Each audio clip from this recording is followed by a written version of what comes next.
તો નમસ્કાર મિત્રો, અત્યારના સૌથી મોટા સમાચાર મળી રહ્યા છે ચૈતરભાઈ વસાવાની સૌથી મોટી બબલ થઈ। હું તમને વિડીયો બતાવું તેના પહેલા જો તમે આપણી ચેનલમાં નવા આવ્યા હો તો ચેનલને સબસ્ક્રાઇબ કરી દેજો અને વિડીયોને લાઇક કરી દેજો। તો મિત્રો તે વિડીયો જોઈ લો, પછી આપણે તેના વિશે ચર્ચા કરીએ।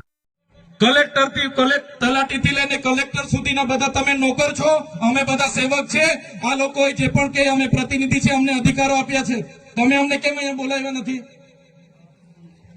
ના સાહેબ, અમારે વિદ્યાર્થીઓ અમે કેવું પડે છે, અમને કઈ તમે દર વખતે ચિંતામાં કીધું, દર વખતે આ જ પ્રશ્ન ઉભો કરો છો, દર વખતે આ જ પ્રશ્ન ઉભો કરો છો।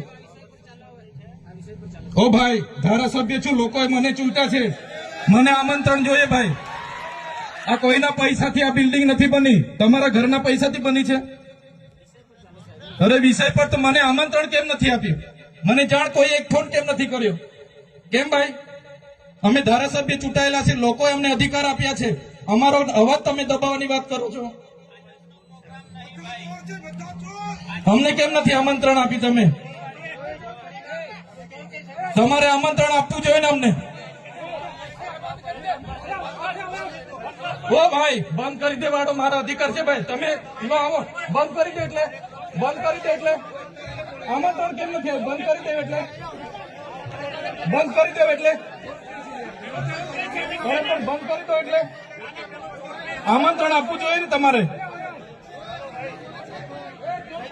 અમને તમે આમંત્રણ કેમ નથી આપ્યું ભાઈ? અમે ચૂંટાયેલા ધારાસભ્ય છે, અમને એક ફોન કોઈનો આવ્યો નથી। કલેક્ટર સાહેબની જવાબદારી છે આ। કોઈના કમલમના પૈસાથી બિલ્ડિંગ નથી બની ભાઈ કોઈ તો પછી પણ સાહેબ અમે તમારી રિસ્પેક્ટ કરીએ છીએ સાહેબ, ને દરેક સરકારના કાર્યક્રમમાં હું હાજર રહું છું।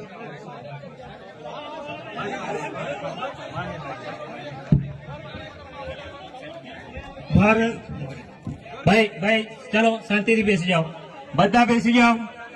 એ ભાઈ બધા બેસી જાઓ, બધા બેસી જાઓ, ચાલો શાંતિથી બેસી જાઓ। ભાઈ આગળ નહીં, બેસી જાઓ શાંતિથી।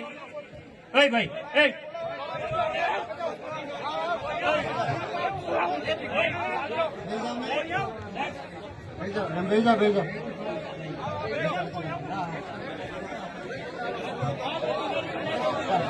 તો મિત્રો તે વિડીયો તો જોઈ લીધો હશે। તેમાં તો ચૈતરભાઈ વસાવા અમે એવું કહે છે કે મારે આ કાર્યક્રમનું આમંત્રણ જોઈએ, તમે મને જ કેમ આમંત્રણ ના આપ્યું? અને મને લોકોએ ચૂંટ્યો છે એમ કે હું ધારાસભ્ય બન્યો નથી અને એલફેલ વ્યક્તિ નથી કે જે આ બધી જગ્યાએ આવું, તમે મને આમંત્રણ કેમ ના આપ્યું? ધારાસભ્ય છું હું, એલફેલ વ્યક્તિ નથી। અને આ બિલ્ડિંગ કોઈના પૈસાથી નથી બની, તમારા ઘરના પૈસાથી આ બની છે, આ લોકોના પૈસાથી બની છે બિલ્ડિંગ। મને તમે એક પણ ફોન કેમ નથી કર્યો? અમે ધારાસભ્ય ચૂંટાયા છીએ, લોકોએ અમને ચૂંટાયા છીએ, અમે એમને કે આ જગ્યાએ આવીને બેઠા નથી કે તમે એમનો ફોન પણ ના કરો। તો મિત્રો આના વિશે તમારું શું કહેવું છે? ચૈતરભાઈ વસાવા વિશે તમારું શું કહેવું છે તે તમે જરૂરથી કોમેન્ટ કરજો, અને જો તમે આપણી ચેનલમાં નવા આવ્યા હો તો ચેનલને પણ સબસ્ક્રાઇબ કરી દેજો।